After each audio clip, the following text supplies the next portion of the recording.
1 week off. We're finally back. Welcome back to the Sparcine podcast. If you haven't already, go ahead and check out our Instagram at Sparcine. And also, we did an interview with Majid Corbett. He just won his second title in amateur fighting last Saturday. We did an interview with him, and we just posted that. So you guys want to check out something else after this? Go ahead and check it out. Yeah, but tonight we're going over UFC Fight Night, Dawson versus Green. We're going to give our best betting picks. Let's get into it. So, folks, we have another fight night card. There was a little bit of a lull in fights for 1 week. Had a little time to rest, recuperate, gather our feelings and thoughts. But now we're back at it. We got Grant Dawson versus Bobby Green for a UFC Fight Night. A little bit of a lackluster maybe choice of opponent for Grant Dawson. But I got a feeling that what we're trying to do with the UFC is pump Grant Dawson as a contender, and we need a name. So I have a feeling that Bobby Green is, in a sense, a guy who's got more name recognition. He's got that crazy finish over Tony Ferguson, or the ghost of Tony Ferguson, the ghost of Christmas past, champ shit only. But he got put to sleep by Bobby. Bobby's wrestling, though, has always been good, but at times it can be a weak link in the game against like really, really crazy grapplers. I have a feeling that's kind of a little bit of fed to the wolves going on right here, where Bobby's going in there, going to be fed to Grant Dawson. I don't know, though. He can crack. And one thing I have seen with Dawson in previous fights, he gets a little tired as the fight goes along. He's desperate to control you, then gets gassed from controlling you.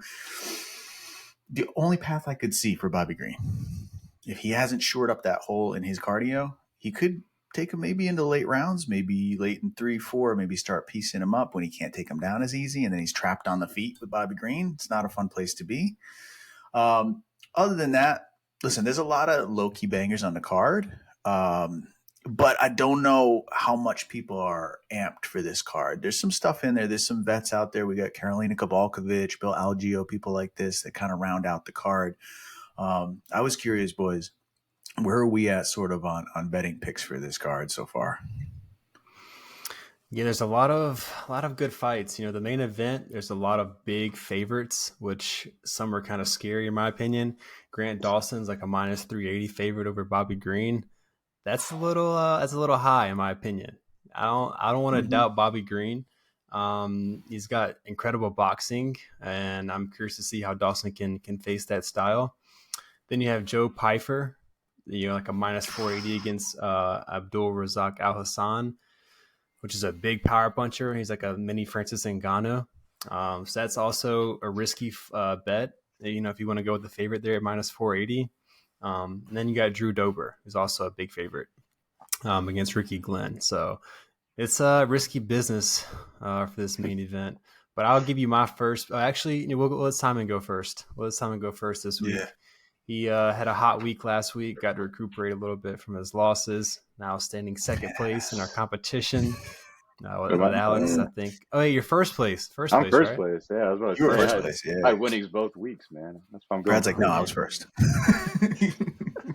I was first until last week, but now I'm the dead champ by the right way, now, dude. Brad, the way you dispensed with Razak Al Hassan's name sounded like you are a very cunning linguist, and I'm very proud of you. That was incredible. I can't do it that quickly. I know some some really Portuguese, but I think that's the African. There's many African languages, but I don't know much about the African lingo. Well, hey, you're faking it till you make it. Swahili Brad. Swahili. Yeah. All right, Simon, get us start off with your first pick for this weekend. Yeah, so I'm kicking it off with the main event. I'm going with Grant Dawson by submission. He has 4 wins by submission. Another win he had was by decision, but that decision he had 12 minutes of ground control time. That was his last fight. Bobby Green showed signs of decent grappling, and Alex, you mentioned earlier he's got decent wrestling, but I don't think that's enough for Dawson. And also, it gave him some film to look over, right? I mean, it's like, hey, here's some new wrestling film of Dawson. Bobby, so he can do some film study on that. But yeah, I got Grant Dawson by submission. Right now it's plus 150. So I kind of like those odds, especially for as a good grappler as he is. I'll take plus odds on a submission. With definitely two with the 5 rounds, I think he can slip one in there. So there's enough time for that. I don't, on the feet, he's got to be careful with Bobby. But again, I don't see that happening. I definitely see a submission coming. Interesting. I like it. So I'm going to go ahead, Alex. I feel like you're going to snag this pick because you kind of hinted at it in your intro a little bit. So I'm going to go ahead and grab it first before you do. I like Karolina Kowalkiewicz.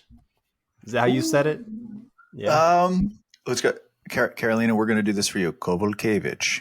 This was for you because we love you. Smooth. Okay. That was good. You got a little European background. How many times did you practice that? I've been in the mirror for hours, dude, before this started. Go ahead, though. Yes, I'm going to go Karolina. She's minus 160-ish on DraftKings. I think she's had stiffer competition. I think Bobita I don't think she's a slouch, but I don't think she's had tough competition as of yet. And I always seem to doubt Karolina. For some reason, I always doubt her. I don't know if it's because of her inactivity. I think she was pretty quiet a few years back, and then she just came on the scene a year or two ago and started like taking off these names. But she's 37, so I kind of wrote her off a little bit because of her age. She kept proving me wrong, so I'm not going to doubt her again this weekend. I'm going Karolina, just straight win. By decision? Yeah, I could see that. Karolina went through a lot of stuff where she was like a legit contender at 115 and had a great fight against against Joanna. And I think it went to decision, actually. It was one of the Connor cards in New York. And after that, you're right, she fell off. She had a little streak of bad fights, and I think she's kind of putting it together a little bit. My next pick, or my first pick, is Drew Dober by knockout. I don't know the round, but I do believe that he's got fire in his hands. That boy's always on the roll. He's incredible. He's got great hair, which I'm very jealous and envious of. Rick Glenn, he's like one of those crafty vets that's just always there in the fight, and he's got good grappling. He's got good stuff, but his last fight, looking a little bit sluggish. He's definitely a dude that's been in there with tough guys. He had a good fight with Grant Dawson, but that was a couple years back. He kind of gassed Grant out in the third round. He was able to hang with him, but he got dominated the first two. I just feel like Drew's kind of got a point to prove. He had a great knockout against Bobby Green a couple fights ago. I could see him replicating that because, listen, Bobby Green's boxing's way slicker than Rick's, and he was unable to fight against that. He got corralled against the fence and finished. I could see this maybe being the last couple of maybe 4 to 6 fights, for Rick Glenn. He's, I believe, 30-something. He's mid-30s at least. And it's hard, man, in these lower weight classes to keep on going. So, long story short, I got Drew Dober by KO. I like it. Let's see what those odds come out. Did you know the odds already or not? Mm-mm. Okay. Well, you're 3 the only one by week, method. so it's the only one I feel comfortable by method because it's like the other ones are decisions, I think. So does Alex go again? Yep. Oh yeah, that's right. So remember when I got confused about how the system No, works? you're good. Out. I got confused. You mean I get to talk more? Nice. So here's the deal.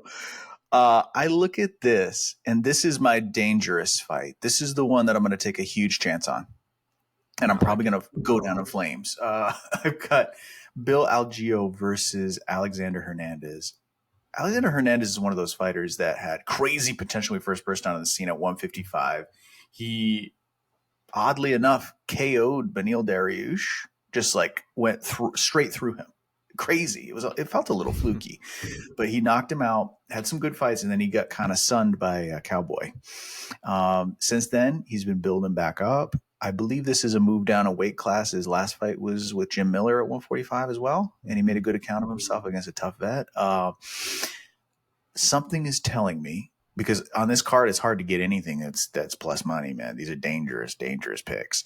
This one feels close enough, and Bill Algeo is such a crafty veteran. This dude could finish this at any moment by submission. He's slick. You guys know Balaj. Remember, he used to train with Bill Algeo. Isn't that weird? Weird connections. But bottom line, we got a situation where I could see Hernandez kind of using the youth and the power and the wrestling to kind of control him enough to bank rounds. So my underdog pick on this one is going to be Alexander Hernandez by decision. A lot of wrestling control. Okay. Maybe. All right. So my second pick, I'm going to go with a guy that a lot of people are probably overlooking on this card. Arichi Lang versus Johnny Munoz. I'm going to Arichi Lang here. He did get knocked out a few months ago against the Hobby. First round KO was pretty nasty, but overall the guy's talented. I think he's going to be too much for Munoz. Munoz just hasn't really impressed me. He hasn't fought anybody. He hasn't had any notable wins. I don't think there's much there for him. There's not much danger for Arichi Lang. So I think he wins this fight outright. I don't know if it's by decision or knockout. I'm just going overall winner. So that's my second pick. Okay. Yeah, so for my second pick, I'm going with Joe Pyfer by knockout. His last 4 wins were all by TKO or knockouts. Also, the UFC really likes this guy. He has a really great story behind him. So you guys know with the UFC, they're a little more careful with these guys with the matchups. Brad says his name way better than I did, but I'm just going to say Abdul. But I think this is kind of an easy matchup for Joe. I think he can get the knockout easily. You never know. Puncher's chance. But yeah, I'm going Joe Pyfer by KO. His 5th win in a row by knockout. Mark it down. Go to DraftKings.com. Book it now. It's Baby Ngannou he's fighting now. It's Baby Ngannou. Okay. Where's Ngannou at right now, man? You saw his boxing. Those are weak. It's true. That was the worst comparison I could have heard. Simon's all the violence. Simon's coming for everybody. Watch out. Man, I know the UFC sets these cards up, dude. There's a puncher's chance, but when they have a guy like Joe Pyfer, where they really like the story, they like the fighter, they're already going to co-main event on this fight night. So, Alex, it's me. My last pick. All right, guys. I don't doubt shooty box guys, and whenever they're on this card, I usually make a bet on them. It'll be no different this weekend. I'm going Mateus Mendonça by KO over Nate Maness. He's aggressive. He's a shoot box guy. Nate Maness, I think he's just too cautious. I think he's very talented, has a ton of potential, but I just don't think he's aggressive enough to cause any danger to Mendonça. I think it's a KO. I'm not sure what the odds are yet. He's a minus 250 favorite, I believe. So hopefully the odds are close to even money, and I think should be a sure pick. I think he'll get the knockout. He just fought Basharat, who's a super talented guy, and I think they went the distance, I believe. So if he goes toe-to-toe with him, then I think this will be relatively an easy fight for him. I think he gets a knockout. It's a good sign if he was able to do that and hang with that guy. Oh, man, you guys, you got some good picks. I might have to ride on a pick because I can't not do this, and I'm so sorry to do this to you, Brad, and side with Simon. But you know what? Oh. I got to take Joe Pyfer, man. I got to take him by KO. First right now. He's in the leaderboard. That's why you got to follow him. Follow his picks. Exactly. I'm just gonna do everything he does. I'm gonna wear his clothes, everything. You can't beat him. Join him, right? What did you eat for breakfast? I'm doing it the same. Yeah. You want the rest behind a paywall? Check out my website. No. I think that the length is a problem. It's a huge problem. And Baby Ngannou, I like this too, Baby Shark.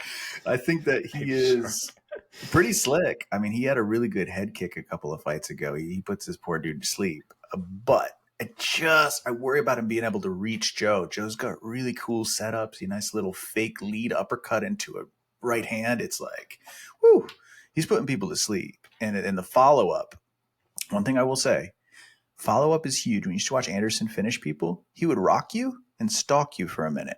Did you notice that a lot of fighters, when they rush in for the finish a little too much, they get gassed and they're almost hitting nothing? They're like punching arms and cage and floor. Yeah. Like about this. And with him, I noticed very carefully. He's unloading and he's getting excited, but he's also being a little bit clinical with that finish on the ground, which I love to see. So I definitely see him finishing him. I don't know if it's going to be as easy as his other fights, though. I think he's going to experience a little bit of pushback. So I could see maybe some resistance being put up. We can test him where he's at as a prospect. But I definitely see a KO either in the first and the second. Do I have to make another pick? Is that how this works? That's it. That's it. Nope, That's a you're wrap. done. That's a wrap on our best bets. No, If you guys want one to more. tail, feel free. I got one more. Oh, you got one more? Yeah, Oh, I'm Yeah. the last because I went first, so I get last. All right. For my last pick, my The third paywall. pick. Yep. For the fourth pick, you need the paywall. But for my third pick, I'm going with more of a fun pick. I really couldn't find a third pick for this fight. For this card, like you guys were saying, it's a little weird one. There's some tough ones. So I'm gonna go with Joaquin Buckley, just money line. Just kind of a fun fight. I think this might be the fight of the night. He's coming off a knockout win against Andre Fiallo, which is not really saying much. But yeah, I'm gonna go Joaquin Buckley. Kind of a fun pick. I really like him. I think he's fun to watch. He has great striking. He's got like this cool martial art kind of background type of fighting style. So I'm gonna go with Joaquin Buckley. I would go with the knockout. I don't know. I'm gonna be a little more Rono's safe a dog. and say just money line because I think this is gonna be a toss-up fight. But The one downside is Pat Barry's his coach. Oh, I take that back. You're doing everything great, Rose. You're doing everything great. Okay, cool. As she's like circling around outside. That's a wrap. Tail some of our bets if you like. Hope we can make you some money this week. I know I'm last in the picks, but follow these other two guys. They'll make you some money. And that's it. I'm Brad, joined with Alex and Simon. And thank you guys for watching. We'll see you next time.